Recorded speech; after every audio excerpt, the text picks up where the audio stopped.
জীবনে এমন কি আছে যা আপনাকে অজান্তে শিখরে পৌঁছে দিতে পারে বা আপনার পতনও ঘটাতে পারে? সঙ্গতি।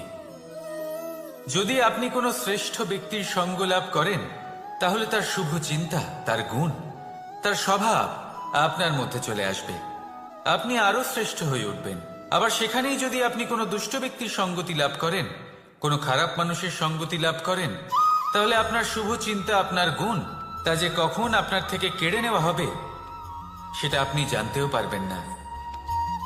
দেখুন, এই সঙ্গতি হলো অত্যন্ত গুরুত্বপূর্ণ। এই সঙ্গতি আপনার নিয়তি নির্ধারণ করে। আপনাকে উদাহরণ দিলে, বৃষ্টির ফোঁটাকে দেখুন। যদি কোনো ফোঁটা গাছের পাতায় এসে পড়ে, তাহলে তা জীবন দান করতে পারে। যদি এমন কোনো ফোঁটা সাপের মুখে এসে পড়ে, তাহলে তা বিষে পরিণত হয়। যেমন সঙ্গ, তেমন নিয়তি। এবার দুর্ভাগ্যের বিষয় হলো এটাই যে বর্ষার ফোঁটা নির্ধারণ করতে পারে না সে কোথায় পড়তে চায়। তার নির্বাচনের ক্ষমতা নেই। কিন্তু আপনি, আপনার কাছে তো বিবেক আছে, আপনি ভাবতে পারেন, চিন্তা করতে পারেন। তাহলে আপনি ভাবুন, আপনি কি এমন সঙ্গ চান যা শ্রেষ্ঠ, নাকি এমন সঙ্গ চান যা অশুভ? নির্বাচন আপনারই। শ্রেষ্ঠ সঙ্গ বাছুন আর আমার সাথে ভালোবেসে বলুন, রাধা রাধা। আমাদের জীবনে অত্যন্ত গুরুত্বপূর্ণ একটা আশা বসবাস করে, বিশ্বাসের রূপে। বিশ্বাস যা আমরা ঈশ্বরের ওপর করি, ভাগ্য, প্রারব্ধের ওপর করি, নিয়তির ওপর করি। যখনই ভালো কিছু হয় আমরা বলি এ হলো ঈশ্বরের দয়া। যখন খারাপ কিছু হয় আমরা বলি এ হলো ঈশ্বরের মায়া। কখনো ঈশ্বর বা ভাগ্য বা প্রারব্ধ বা নিয়তি। আপনি নিজে কোথায় তা কখনো ভেবেছেন? আপনি বিশ্বাস করছেন ঈশ্বরের উপর, প্রারব্ধের উপর, কখনো নিজের উপর করেছেন? আমি আপনাকে একটা সহজ কথা বলি, যদি আপনি ঈশ্বরের উপর বিশ্বাস রাখেন, শুধুই ঈশ্বরের উপর বিশ্বাস, তাহলে আপনি সেটাই পাবেন যেটা আপনার ভাগ্যে লেখা রয়েছে। কিন্তু যদি আপনি নিজের উপর বিশ্বাস রাখেন, আত্মবিশ্বাস রাখতে শেখেন, তাহলে ঈশ্বর আর নিয়তি দুজনে মিলে আপনার ভাগ্যে সেটাই লিখবে যা আপনি চাইছেন। তাই মনে রাখবেন, সাফল্যের পথ হলো এই বিশ্বাস। নিজের আত্মবিশ্বাসকে ধরে রাখতে শিখুন। দেখবেন আত্মা প্রসন্নতায় ভরে উঠবে। তাহলে আসুন এই প্রসন্ন ভাব নিয়ে বলুন, রাধা রাধা।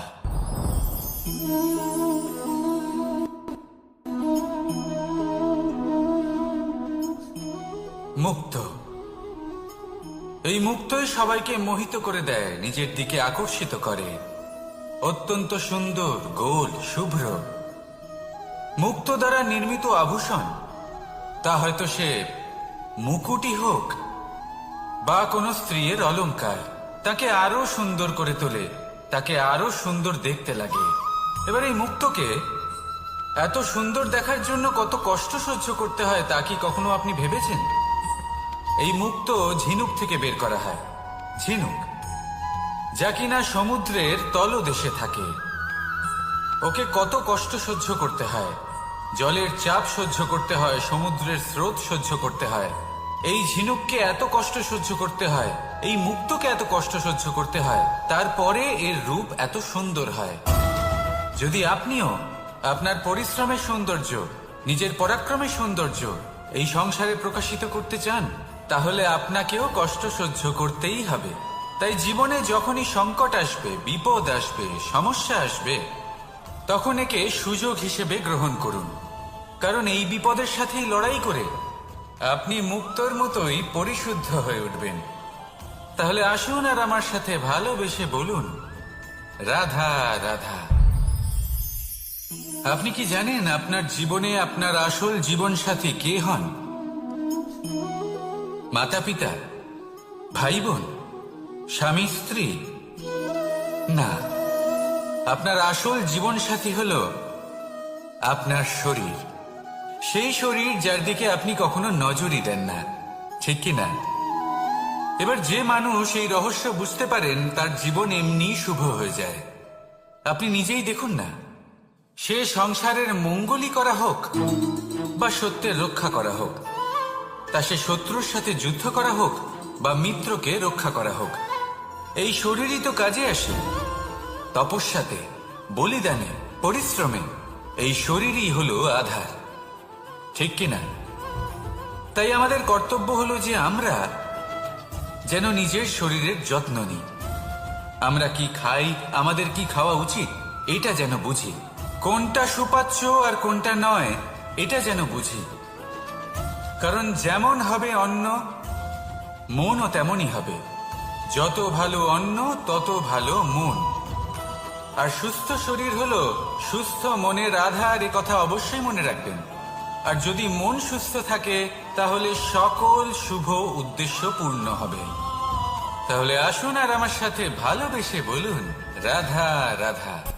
কথায় আছে যে দৃষ্টি অত্যন্ত কঠোর হয়, অত্যন্ত শক্তিশালীও হয়। কথায় আছে যে কারোর উপর যদি কুদৃষ্টি পড়ে তাহলে তার বিনাশ কেউ আটকাতে পারে না। এই যে কুদৃষ্টি, এর উপাচারও আমাদের কাছে রয়েছে। যখন আমরা বাড়ি নির্মাণ করি তখন একটা কালো মুখোশ লাগাই, যাকে রক্ষা কবচ মনে করা হয় কুদৃষ্টি থেকে বাঁচার জন্য। যখনই কোনো বাচ্চা বাইরে যায় তখন তার মাথায় আমরা একটা কাজলের টিপ পরিয়ে দিই কুদৃষ্টি থেকে বাঁচার জন্য। অর্থাৎ এই সংসারে কুদৃষ্টি থেকে বাঁচার উপাচার রয়েছে। উপাচার যদি কিছুর না থেকে থাকে তাহলে তা হলো দৃষ্টিভঙ্গি। যদি আপনার দৃষ্টিভঙ্গি অনুচিত হয় তাহলে আপনার পতন কেউ আটকাতে পারবে না। না পারবে কালো মুখোশ, না কালো টিপ, না স্বয়ং ঈশ্বর। সেই জন্য নিজের দৃষ্টিভঙ্গি শুভ করে তুলুন, সব কিছু শুভই হবে। আসুন আমার সাথে ভালোবেসে বলুন, রাধা রাধা। কথায় আছে যে জীবনের আধার হলো সম্পর্ক, প্রসন্নতারও এবং ঈশ্বরের সাথে দেখা পাওয়ারও। এবার এই সম্পর্কের আধার আসলে কি? সেবা? না। বোঝাপড়া? না। অপেক্ষা? না। এই সম্পর্কের আধার হলো বিশ্বাস। যদি বিশ্বাস ভেঙে যায় তাহলে জেনে রাখবেন যে সম্পর্করূপী এই ভবন, এর ভিতই ভেঙে গেল। আর যদি ভিত ভেঙে যায় তাহলে সেখানে অন্য কোনো ভবন নির্মাণ সম্ভব নয়, সম্ভবই নয়। এই সমস্ত সম্পর্কের বিশ্ব বিশ্বাসে বসবাস করে। এই বিশ্বাস হলো অত্যন্ত গুরুত্বপূর্ণ। এই বিশ্বাসের জোরেই আমি আর রাধা কোনো সাংসারিক বন্ধনে আবদ্ধ না হয়েও এক অত্যন্ত দৈব অলৌকিক বন্ধনে আবদ্ধ। এ হলো বিশ্বাস, যার দ্বারা 11 অক্ষৌহিনী সেনার সামনে অর্জুন দাঁড়িয়েছিল এবং জয়ীও হয়েছিল। এই বিশ্বাস হলো অত্যন্ত গুরুত্বপূর্ণ। তাই বিশ্বাস করতে শিখুন, বিশ্বাস দিতে শিখুন, বিশ্বাস পালন করতে শিখুন। আর আমার সাথে ভালোবেসে বলুন, রাধা রাধা। এই সংসার অত্যন্ত বিচিত্র এক স্থান। এ সত্য খুঁজতে থাকে, আর সত্য খুঁজে পেলেই তা প্রমাণ করতে চায়। সে চায় তার প্রমাণ পেতে, সাক্ষী পেতে চায়। সেক্ষেত্রে আমাকে বলুন যে সত্য কি করতে পারে? সেই ব্যক্তি যে সত্যকে ধরে আছে সে কি করবে? কিছুই নয়, কিছু করার প্রয়োজনই নেই, শুধু তাতে টিকে থাকতে হবে। সেই হিমালয়ের মতো যা আজ পর্যন্ত টিকে রয়েছে। যদি আপনি সত্যবাদী হন তাহলে আপনার কিচ্ছু প্রমাণ করার কোনো প্রয়োজন নেই। যদি প্রয়োজন থাকে তাহলে সত্যের সাথে টিকে থাকার। এই সময় নিজে সাক্ষী হবে, নিজে প্রমাণ দেবে। এই নিয়তি স্বয়ং প্রমাণিত করবে যে আপনি সত্যবাদী ছিলেন, আপনি সত্যের পথে ছিলেন। তাহলে আসুন আর আমার সাথে ভালোবেসে বলুন, রাধা রাধা। ঈশ্বর আমাদের হাত প্রদান করেছেন। হাত যা জড়ো করা হয় প্রণাম করার জন্য, ঊর্ধ্বগামী হয় প্রার্থনার জন্য। এই হাত যার দ্বারা আমরা খাবার খাই, ফসল উৎপাদন করি। কিন্তু এই হাতের দ্বারা সব থেকে শ্রেষ্ঠ কাজ কি হতে পারে? সেবা। আগে হ্যাঁ, সেই হাত যা সামনে এগিয়ে আসে সেবা করার জন্য, যে সেবা করে তাদের যারা দুঃখে থাকেন, নিরাশ হয়ে থাকেন, যারা সেবা করেন তাদের যারা কিনা দরিদ্র, সেই হাত হলো সব থেকে অধিক মহান। ঈশ্বরকে দীনবন্ধু বলা হয়ে থাকে, কারণ যারা দুঃখী হন, নিরাশ হন, দরিদ্র হন, ঈশ্বর তাদের সাহায্য করেন, তাদের সহায়ক হন, তাদের মধ্যে ঈশ্বর বাস করেন। তাই আপনারা যদি এটাই করেন, যারা দুঃখে আছেন, নিরাশ হয়ে আছেন, যাদের সাহায্যের প্রয়োজন রয়েছে, যদি আপনি তাদের সাহায্য করেন, তাহলে আপনি এমন এক চৈতন্য লাভ করবেন যে আপনি তৃপ্ত হয়ে উঠবেন। তাহলে সবার সেবা করুন আর আমার সাথে ভালোবেসে বলুন, রাধা রাধা। ভয়। জীবনে আমরা কোন কোন বিষয়ে ভয় পাই?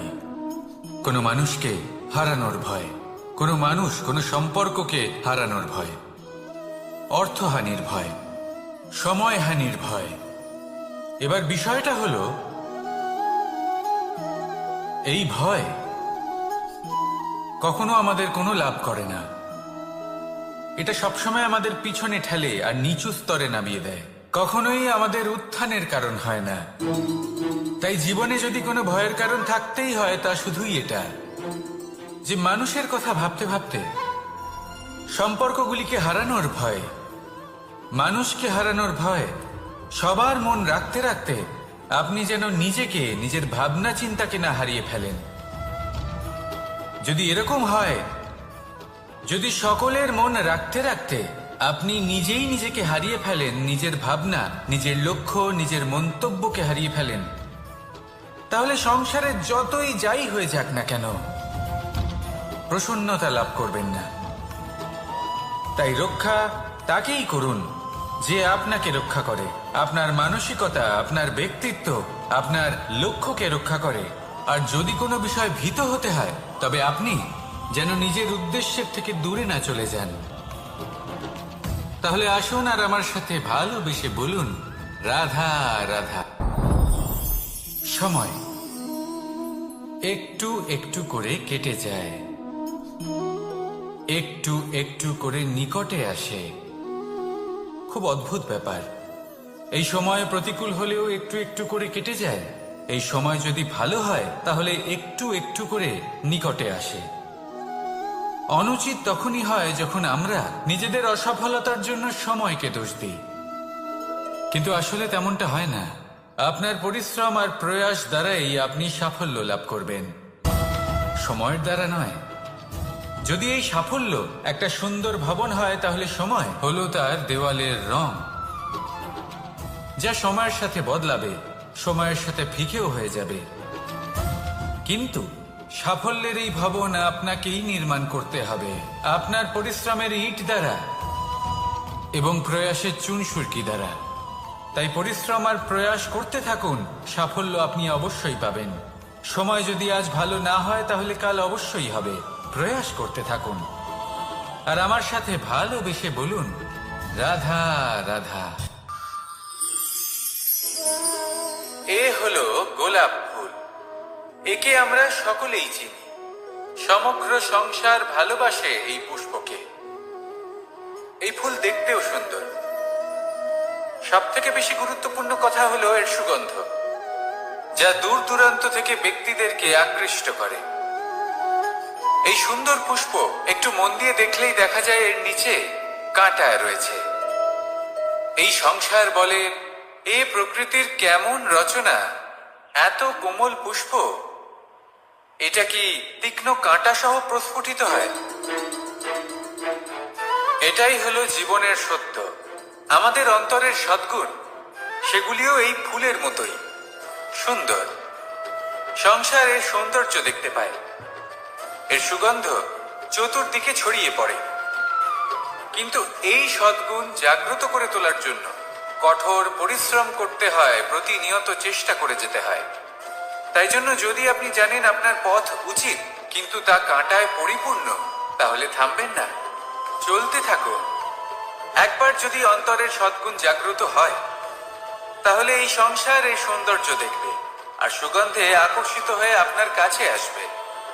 এই মন, এই জীবন প্রসন্ন হয়ে বলবে, রাধা রাধা।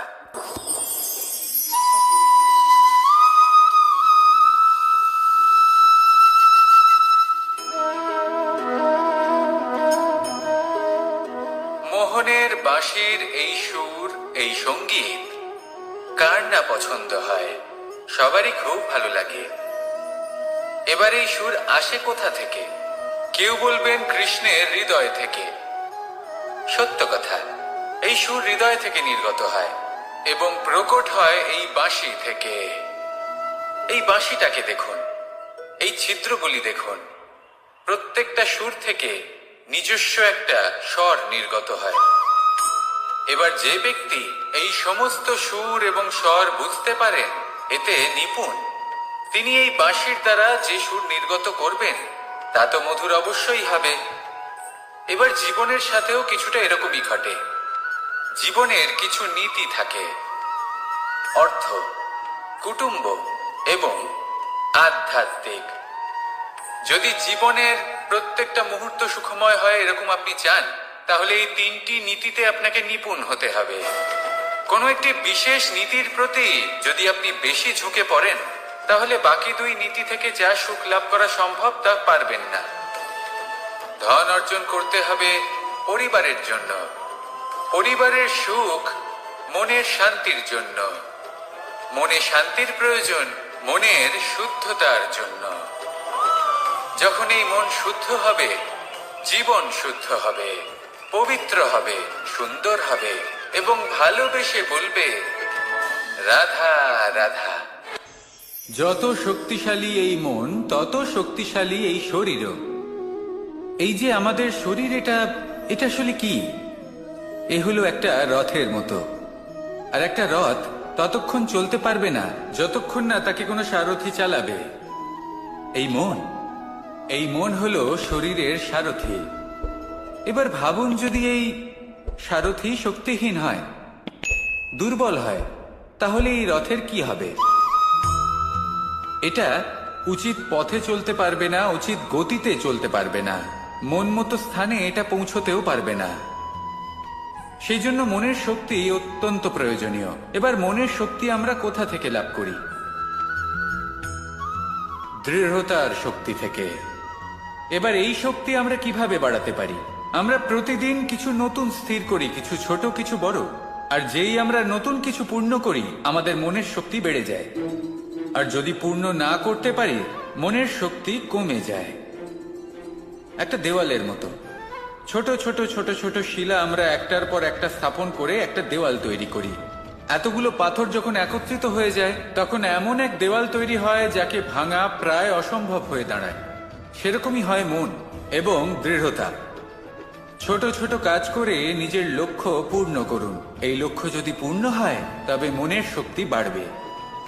কিছুটা এইভাবে যে যত বড়ই বিপদ আসুক না কেন, সেই বিপদ নিজে হার মেনে নেবে, কিন্তু আপনার মন ততটাই শক্তিশালী থাকবে।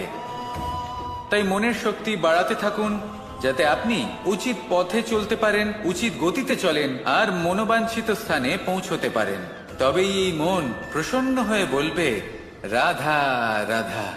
ওমাই কি, আমি কখন থেকে এখানে অপেক্ষা করছি, হাত পেতে দাঁড়িয়ে রয়েছি যাতে একটা ফল আমার হাতে এসে পড়ে এবং সেটা আমি খেতে পারি। কখন থেকে অপেক্ষা করছি, কিন্তু সেটা হচ্ছেই না। এবার আপনি বলবেন যে এসব কি বলছি, এ কি অদ্ভুত কথা বলছি। যদি ফল খেতে হয় তাহলে আমাকে বৃক্ষে চড়তে হবে, ফলের কাছে পৌঁছতে হবে, তবেই তো ফল পাবো। এবারে এটা অত্যন্ত সহজ ব্যাপার, কিন্তু এই বিষয়টা আপনি নিজের জীবনের প্রসঙ্গে ভেবে দেখুন। লক্ষ্য কোথায় আছে আপনি জানেন, সেই লক্ষ্যে পৌঁছানোর পথ কি সেটাও আপনি জানেন, সেই পথে চলার ক্ষমতাও আপনার রয়েছে, কিন্তু তাও আপনি নিজের লক্ষ্য লাভ করতে পারছেন না। কেন? কারণ আপনি অপেক্ষা করছেন যে লক্ষ্য আপনার সামনে চলে আসবে, কিন্তু তা হয় না। লক্ষ্য সে যাই হোক না কেন, ধন হোক, প্রেম হোক, কোনো সম্মান হোক বা মোক্ষ হোক, যদি আপনি তার দিকে অগ্রসর না হন, তাহলে ফল প্রাপ্তি অসম্ভব ব্যাপার। তা কোনোদিনই হবে না। সেই জন্য আপনার চোখের সামনে আপনি যদি নিজের লক্ষ্যকে দেখতে পান, তাহলে উঠুন এবং সেই দিকে অগ্রসর হতে শুরু করুন। নিজের অন্তরের সকল অশুভ গুণ দূর করুন, অলসতা ত্যাগ করুন, অজ্ঞানতা ত্যাগ করে দিন এবং চলতে থাকুন। অবশ্যই মনোবাঞ্ছিত ফল লাভ করতে পারবেন। মনে রাখবেন, চলতে থাকলে তবেই লক্ষ্য প্রাপ্তি হবে। অপেক্ষার দ্বারা শুধুমাত্র মৃত্যু লাভ হবে। আসুন আমার সাথে ভালোবেসে বলুন, রাধা রাধা। প্রত্যেক প্রাণী ভালোভাবে জীবন যাপন করতে চান, এটা তাদের স্বভাবে আছে এবং ভাবাটা অনুচিত নয়। কিন্তু একটা ভালো জীবনের গুরুত্বপূর্ণ অংশ কোনটা? বসবাসের স্থান, সেই স্থান যেখানে আমরা জীবন অতিবাহিত করি। এবার মানুষ ভাবতে পারেন যে একটা ভালো বাসস্থানের অর্থ কি? সেই স্থান যেখানে সহজে জল পাওয়া যায়, যেখানে শুদ্ধ বায়ু পাওয়া যায়, যেখানে আনাজ উৎপন্ন হয়। এটা জীবনযাপনের জন্য পর্যাপ্ত বটে, কিন্তু ভালো জীবন যাপনের জন্য আরো একটা কথা আপনাকে বুঝতে হবে। সাধু, জ্ঞানী, পণ্ডিত ব্যক্তি, এই সকল মহাপুরুষ, এনাদের যে বাসস্থান তা অত্যন্ত বিশেষ হয়। এখানে এক ধরনের বিশেষ ইতিবাচক শক্তি থাকে, এমন একটা স্থান যেখানে দেবতারাও বিচরণ করেন। জীবন আমরা সবাই যাপন করি, কিন্তু জীবনের উদ্দেশ্য শুধুমাত্র জীবন যাপন করা নয়। জীবনের উদ্দেশ্য হল মুক্তি লাভ করা। আর এই সকল সাধু, জ্ঞানী, পণ্ডিত ব্যক্তি, এই সকল মহাপুরুষ আপনাকে মুক্তির পথে নিয়ে যেতে পারেন। কারণ এরা হলেন সেই মহাপুরুষ যারা নিজেদের অন্তরের বিকার, অহংকার, ক্রোধ, বিদ্বেষ, এই সকল দোষগুলিকে ত্যাগ করেছেন, এদের উপর বিজয় লাভ করেছেন। এমনই একজন ব্যক্তি আপনাকে মুক্তির পথে নিয়ে যেতে পারে। প্রয়োজন হলো শুধুই এনাদের চিনতে পারা, এদের কথা বুঝতে পারা এবং এদের দেখানো পথে চলা। যদি আপনি এটা করতে পারেন, তাহলে এই মন প্রফুল্ল হয়ে বলবে, রাধা রাধা। কখনো কোনো বাগানের কোনো বৃক্ষকে দেখেছেন যেখানে সুগন্ধি ফুল থাকে, রসালো ফল থাকে? তখন মন প্রফুল্ল হয়ে ওঠে, মন থেকে সেই বৃক্ষের প্রতি ভালোবাসা জন্মায়। কিন্তু যিনি বাগানের মালিক, শুধুমাত্র তিনিই জানেন যে কিভাবে এই বৃক্ষকে আগলে রাখতে হয়, কিভাবে তার পরিচর্যা করলে এতে সুন্দর সুগন্ধি ফুল হবে, রসালো ফল হবে। কখনো কখনো প্রয়োজনের থেকে বেশি রোদ পেলে এই বৃক্ষগুলি শুকিয়ে যায়, প্রয়োজনের থেকে কম রোদ পেলেও এই বৃক্ষ কিন্তু শুকিয়ে যায়। প্রয়োজনের থেকে কম জল যদি পায়, এই বৃক্ষ শুকিয়ে যেতে পারে। প্রয়োজনের থেকে অতিরিক্ত জল যদি পায়, তখনও এই বৃক্ষের শিকড়গুলি নষ্ট হয়ে যেতে পারে। এবার এটাই কিন্তু আমাদের সংসারের সাথেও হয়। আমাদের সংসারের সকল প্রতিভাশালী ব্যক্তি, যেমন লেখক, বিচারক, প্রবক্তা, যোদ্ধা, এদের সবার ক্ষেত্রে এই কথাটাই প্রযোজ্য। যদি বেশি প্রশংসা করা হয়, তাহলেও এরা হারিয়ে যাবেন। প্রয়োজনের থেকে বেশি যদি নিন্দা করা হয়, তখনও তারা নত হয়ে পড়বেন। তাহলে আপনি এদের রক্ষা করুন এবং নিজেদেরও। মনে রাখবেন একটা কথা, জেনে রাখুন কখন কোন নিন্দায় আপনি লজ্জিত হবেন না, আর কখন কোন প্রশংসার দ্বারা নিজের মধ্যে অহংবোধ জাগ্রত করবেন না। এই মন সুপ্রসন্ন হয়ে বলবে, রাধা রাধা। জল, এ হলো জীবনের আধার পঞ্চতত্ত্বের মধ্যে একটি, আর অত্যন্ত বিশেষ। এর থেকে অনেক বড় শিক্ষা পাওয়া যায়। এই জল, গন্তব্যের বিষয়ে এর স্পষ্ট ধারণা আছে। ও জানে ওর লক্ষ্য কি, আর প্রয়াস করে ততদূর সে পৌঁছেও যায়। এটি পর্বত থেকে বয়ে নিচে নেমে আসে, নদীর সাথে সমাহিত হয়ে তার সাথে বয়ে চলে, চিরসবুজ বনানী গড়ে তোলে, প্রাণীদের তৃষ্ণা নিবারণ করে, সামনে এগিয়ে চলে, মানুষের সাথে মিলিত হয়। যারা একে বাঁধের মধ্যে বেঁধে রাখতে চেষ্টা করে, সে বন্দি দশাতেও থেকে যায়, মানুষের কল্যাণ করে। তারপর বাঁধ থেকে মুক্তি পেয়ে এগিয়ে চলে, কোথাও ধাক্কা খায়, কোথাও বাধা পড়ে, কোথাও যদি পথ খুঁজে না পায় তাহলে পথ খুঁজেই নেয়, আর যেখানে পথ থাকে না সেখানে পথ বানিয়ে নেয়, আর শেষ পর্যন্ত নিজের লক্ষ্যে পৌঁছেই যায়, অর্থাৎ সমুদ্রে গিয়ে সমাহিত হয়ে যায়। আমাদেরও কিছুটা এরকমই হয়ে উঠতে হবে। যেখানেই যাবেন সকলের কল্যাণ করুন, সামনে এগোন। আপনি কোথাও পড়ে গেলে, ধাক্কা খেলে আঘাত লাগবেই, উত্থান পতন লেগেই থাকে। সামনে এগোতে থাকুন। কোথাও পথ না পেলে তা খুঁজে নিন, কোথাও পথ না থাকলে তা বানিয়ে নিন। নিজের গন্তব্যের কথা সব সময় মনে রাখুন। শেষ পর্যন্ত নিজের মোক্ষ লাভ আপনি অবশ্যই করবেন। আর আমার সাথে ভালোবেসে বলুন, রাধা রাধা। জীবনের প্রত্যেক মুহূর্ত আমাদের কিছু না কিছু শিক্ষা দেয়, নির্ভর করছে আমাদের দৃষ্টিভঙ্গির উপর। যেমন নদী হলো আমার অত্যন্ত প্রিয়। নদীতে ভ্রমণ করতে আমার খুব ভালো লাগে। কি বলেন? নদীতে সবসময় নতুন কিছু থাকে, ও পুরনো কিছুই নিয়ে বসে থাকে না। সব সময় প্রবাহমান, কখনো থামে না। ততক্ষণ থামে না যতক্ষণ না সাগরে গিয়ে সমাহিত হচ্ছে। ঠিক এইভাবেই আমাদেরও উচিত নিজের জীবন অতিবাহিত করা, নদীর মতো। প্রত্যেক মুহূর্ত নতুন, তাই সেইভাবেই জীবন যাপন করুন।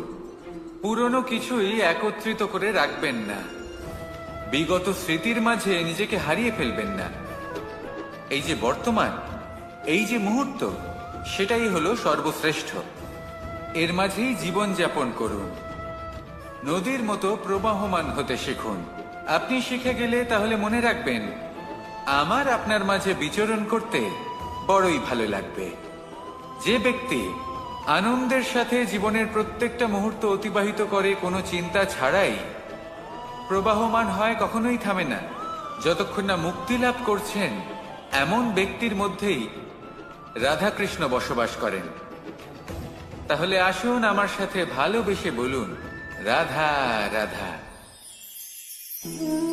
সূর্যের প্রকাশ অন্ধকারকে দূর করে দেওয়া সেই মহানায়ক। এই সূর্যের প্রকাশ যখন পৃথিবীতে এসে পৌঁছয়, কি হয়? এই পৃথিবী জেগে ওঠে, প্রত্যেক প্রাণী জেগে ওঠে, মানুষ জেগে ওঠে, নিজের কর্ম করেন, জীবন যাপন করেন। এই ঘুমের মৃতপ্রায় স্থিতি কাটিয়ে উঠে জীবন যাপন করতে শেখেন। এটাই হলো প্রভাব সূর্যের প্রকাশের। এবার এই প্রকাশ যে সূর্যের থেকে পাই, তিনি কি করেন? তিনি নিজেকে জ্বালান আমাদের জীবন প্রদান করার জন্য। প্রত্যেকটা মুহূর্ত তিনি তাপ সহ্য করেন, আমরা যাতে সেই প্রকাশ লাভ করি। এটাই হলো জীবনের সারমর্ম। যদি আপনিও এই সংসারে প্রকাশ ছড়িয়ে দিতে চান, তাহলে আপনাকেও তপ্ত হতে হবে, নিজে জ্বলতে হবে, সেই কর্ম করতে হবে যেটা কঠিন হতে পারে কিন্তু আসলে শ্রেষ্ঠ। তবেই এই সংসারের সেবা করতে পারবেন, সংসারকে পথ দেখাতে পারবেন। নিজের অন্তরের প্রকাশ জাগ্রত করুন, তবেই সেই সকল ব্যক্তি যারা পাপের অন্ধকারে নিমজ্জিত হয়ে আছেন, তারা জাগ্রত হবেন। সেই সকল ব্যক্তিকে জাগিয়ে তুলুন, প্রেরিত করে তুলুন সুখী হওয়ার জন্য, যারা সুখী হতে পারছেন না। সেই সকলকে প্রেরিত করুন সাফল্য লাভের, যারা সফল হতে পারছেন না। নিজের অন্তরের সূর্যকে জাগ্রত করুন, চারিদিকে শুধু প্রকাশই প্রকাশ হবে, জীবনই জীবন থাকবে, আনন্দই আনন্দ থাকবে, আর এই মন বারবার প্রসন্ন চিত্তে বলে উঠবে, রাধা রাধা। আজ আমরা দুই ধরনের ব্যক্তির বিষয়ে কথা বলবো। প্রথম জন হলেন যে প্রয়োজনের থেকে অনেক বেশি পরিমাণ ধন উপার্জন করে থাকেন। তার কাছে ততটা ধন থাকে যতটা তার প্রয়োজনও নেই, তারপরেও আরো ধন উপার্জন করতে চেষ্টা করতে থাকেন। সকল সম্ভব চেষ্টা করেন, সকল সম্ভব কর্ম করেন, তা সে উচিত কর্ম হোক বা অনুচিত, তাতে তাদের কিছুই যায় আসে না। তারা শুধুই এই সংসারের সকল সুখ ভোগ করতে চান, সকল স্বাচ্ছন্দ্য লাভ করতে চান। আজীবন তারা প্রচেষ্টাই করতে থাকেন। এবার এই করতে গিয়ে তারা ভারাক্রান্ত হয়ে সমস্যার সম্মুখীন হন। এনাদের সমগ্র জীবন এই চেষ্টাতেই চলে যায়, জীবন যাপন করার বদলে। অন্যদিকে আরেকজন ব্যক্তি, যিনি জানেন তার প্রয়োজন কতটুকু, আর শুধুমাত্র সেই পরিমাণ ধন অর্জন করেন, তার থেকে বেশি একটুও নয়। উনি যদি দুবেলা খেতে পান, মাথা গোজার ঠাঁই পেয়ে যান, সেটাই পর্যাপ্ত। তাতেই তিনি আনন্দে জীবন যাপন করেন, না কোনো বৃথা চিন্তা করেন, না কোনো বৃথা কষ্ট করেন। এবার আমি আপনাদের জিজ্ঞেস করব, এই দুই ব্যক্তির মধ্যে আপনি কোন ব্যক্তি হতে চাইবেন? বেশিরভাগ মানুষ এটাই বলবেন যে আমরা সেই দ্বিতীয় মানুষ হতে চাই যারা সন্তুষ্ট। কিন্তু যদি মন দিয়ে দেখেন, আপনিও সেই কর্মই করছেন যা প্রথম ব্যক্তি করেন। আপনারা সবসময় চেষ্টা করে চলেছেন, এটাও লাভ করতে হবে, ওটাও লাভ করতে হবে, আমার এটারও প্রয়োজন, ওটারও প্রয়োজন। আপনি অনেক কিছু লাভ করেছেন, কিন্তু প্রশ্ন এটাই যে আপনার কি সেই সবকিছুর প্রয়োজন রয়েছে? এর উত্তর আপনার অন্তর্মনে রয়েছে। আপনার মন জানে যে আপনার প্রয়োজন কতটুকু। সেখানে গিয়ে দেখুন। সন্তুষ্টি মানুষকে আনন্দ দেয়। মানুষ যতটা সন্তুষ্ট হবে ততটাই সে আনন্দ লাভ করবে। এবার আপনাকে এই সিদ্ধান্ত নিতে হবে যে আপনি কখন আর কোথায় সন্তুষ্টি লাভ করবেন, কত কিছু লাভ করার পরে সন্তুষ্ট হবেন। এই উত্তর আপনি মন থেকে পাবেন। এই সমাজের চাহিদায় জড়িয়ে নিজেকে বিভ্রান্ত করবেন না। নিজের অন্তরের এই মিথ্যে অহংবোধকে প্রশ্রয় দিতে গিয়ে যদি আপনি এরকম প্রয়াস করতে থাকেন, তাহলে জীবনযাপন কখন করবেন? থেমে যান, শান্ত হয়ে যান, নিজের অন্তর মনে নিমজ্জিত হয়ে দেখুন যে সন্তুষ্টি কোথায়। এই সন্তুষ্টি লাভ করুন। এই মন প্রসন্ন হয়ে বলবে, রাধা রাধা। ক্ষমা একটা অত্যন্ত সুন্দর শব্দ, আমার খুব প্রিয় শব্দ, কিন্তু এই ক্ষমা কখন আর কিভাবে প্রয়োগ করতে হবে সেটা বোঝা প্রয়োজনীয়। এক, যদি আপনি কোনো অন্যায় করেন আর ক্ষমা না চান, ক্ষমা প্রার্থনা না করেন, ক্ষমা চাওয়া থেকে এড়িয়ে যান, তাহলে তাতে আপনারই ক্ষতি হবে। কিভাবে? ক্ষমা না চাইলে মনের মধ্যে অহংকার জাগ্রত হয়, আর অহংকার তো প্রকৃত অর্থে আমাদের ক্ষতিই করে। দুই, কেউ যদি অপরাধ করেন, আপনার থেকে ক্ষমা না চান, তাহলে তাকে ক্ষমা করবেন না। ক্ষমা হলো অত্যন্ত অমূল্য, আর না চাইতেই কাউকে ক্ষমা দান করা এটা উচিত নয়। তিন, যদি কেউ আপনার সাথে অনুচিত কিছু করেন, অপরাধ করেন, আর আপনার থেকে ক্ষমা চান, তাহলে তাকে ক্ষমা করে দিন। তাতে আপনার অন্তরের করুণাবোধ জাগ্রত হবে, প্রেম জাগ্রত হবে, আর তা আপনার জন্য শুভ হবে। চার, যদি আপনি নিজে কোনো অপরাধ করেন, তাহলে অবশ্যই ক্ষমা চাইবেন। তাতে আপনারই লাভ হবে। কিভাবে? সামনের ব্যক্তি আপনাকে ক্ষমা করুক বা না করুক, আপনার অন্তরের অহংকার ক্ষীণ হবে, আর এই মন আরো নির্মল হয়ে উঠবে। এই ক্ষমা অত্যন্ত অমূল্য। ভেবেচিন্তে একে ব্যবহার করুন, আর আমার সাথে ভালোবেসে বলুন, রাধা রাধা।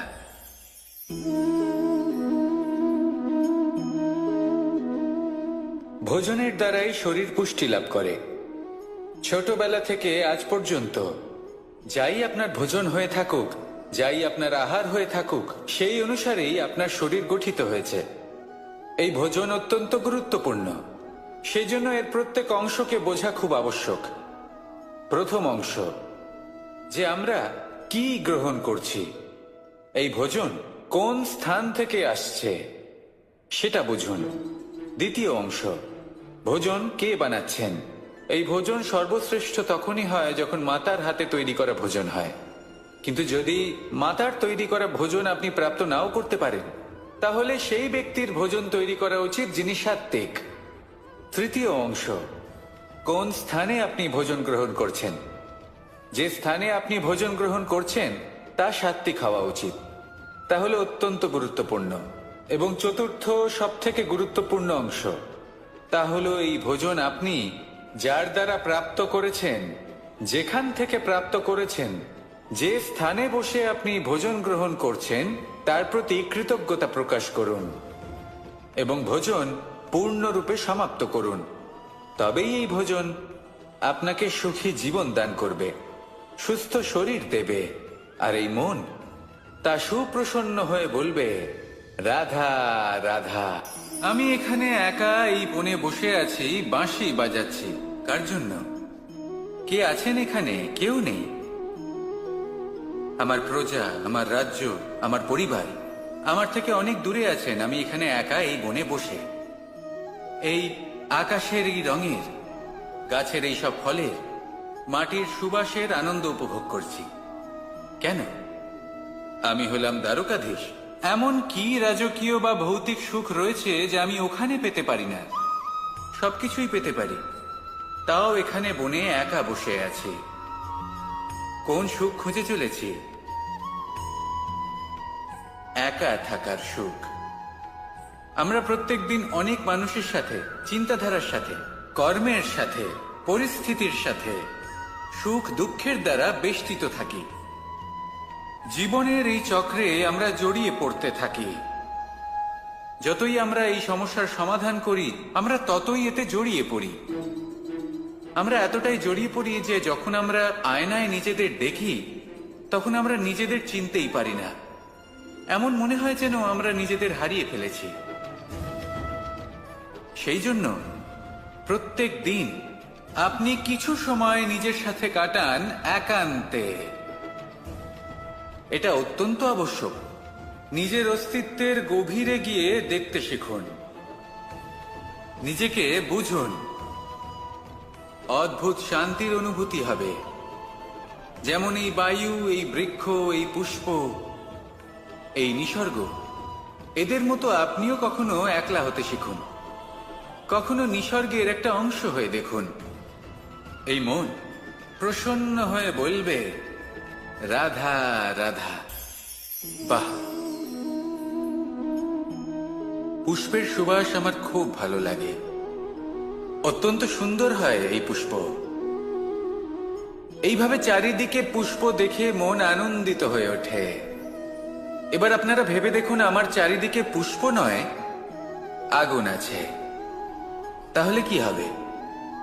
আমার শরীর কি জ্বলে যাবে না? অবশ্যই জ্বলবে। শরীরকে কি আগুনের তাপ সহ্য করতে হবে না? অবশ্যই সহ্য করতে হবে। এটাই হলো প্রকৃতির নিয়ম।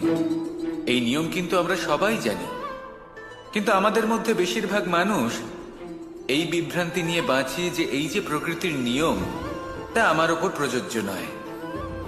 তা কিন্তু নয়। আমাদের চতুর্দিকে এই যে নিসর্গ রয়েছে, আমরা তার কতটা ক্ষতি করি সেটা একবার ভেবে দেখুন। আমরা বনাঞ্চল জ্বালিয়ে দিই, বায়ু দূষিত করি, জল দূষিত করি, প্রাণীদের হত্যা আমরা করি। কেন? এই নিসর্গ আমরা নষ্ট করি, যদিও আমরা জানি যে আমরাও হলাম এই নিসর্গেরই অংশ। এবার দেখুন, শরীরের কোনো অংশে যদি আগুন ধরান, আস্তে আস্তে সমস্ত শরীরও জ্বলে যাবে। সেইভাবেই নিসর্গ যদি নষ্ট হয়ে যায়, তাহলে মনুষ্য জাতিও নষ্ট হয়ে যাবে। তাই এই যে নিসর্গ আপনি দেখছেন, এই পুষ্প, এই বৃক্ষ, বায়ু, জল, এদের সকলকে রক্ষা করুন, নষ্ট নয়। মনে রাখবেন, যদি নিসর্গ থাকে মানুষ থাকবে, যদি নিসর্গ থাকে তাহলেই জীবন থাকবে। আসুন আমার সাথে ভালোবেসে বলুন, রাধা রাধা। এ হলো গোলাপ ফুল। একে আমরা সকলেই চিনি। সমগ্র সংসার ভালোবাসে এই পুষ্পকে। এই ফুল দেখতেও সুন্দর। সবথেকে বেশি গুরুত্বপূর্ণ কথা হলো এর সুগন্ধ, যা দূর দূরান্ত থেকে ব্যক্তিদেরকে আকৃষ্ট করে। এই সুন্দর পুষ্প একটু মন দিয়ে দেখলেই দেখা যায় এর নিচে কাঁটা রয়েছে। এই সংসার বলে, এ প্রকৃতির কেমন রচনা, এত কোমল পুষ্প, এটা কি তীক্ষ্ণ কাঁটা সহ প্রস্ফুটিত হয়? এটাই হলো জীবনের সত্য। আমাদের অন্তরের সদ্গুণ, সেগুলিও এই ফুলের মতোই সুন্দর। সংসার এর সৌন্দর্য দেখতে পায়, এর সুগন্ধ চতুর্দিকে ছড়িয়ে পড়ে। কিন্তু এই সদ্গুণ জাগ্রত করে তোলার জন্য কঠোর পরিশ্রম করতে হয়, প্রতিনিয়ত চেষ্টা করে যেতে হয়। তাই জন্য যদি আপনি জানেন আপনার পথ উচিত, কিন্তু তা কাঁটায় পরিপূর্ণ, তাহলে থামবেন না, চলতে থাকুন। একবার যদি অন্তরের সদ্গুণ জাগ্রত হয়, তাহলে এই সংসার এই সৌন্দর্য দেখবে আর সুগন্ধে আকর্ষিত হয়ে আপনার কাছে আসবে। এই মন, এই জীবন প্রসন্ন হয়ে বলবে রাধা রাধা।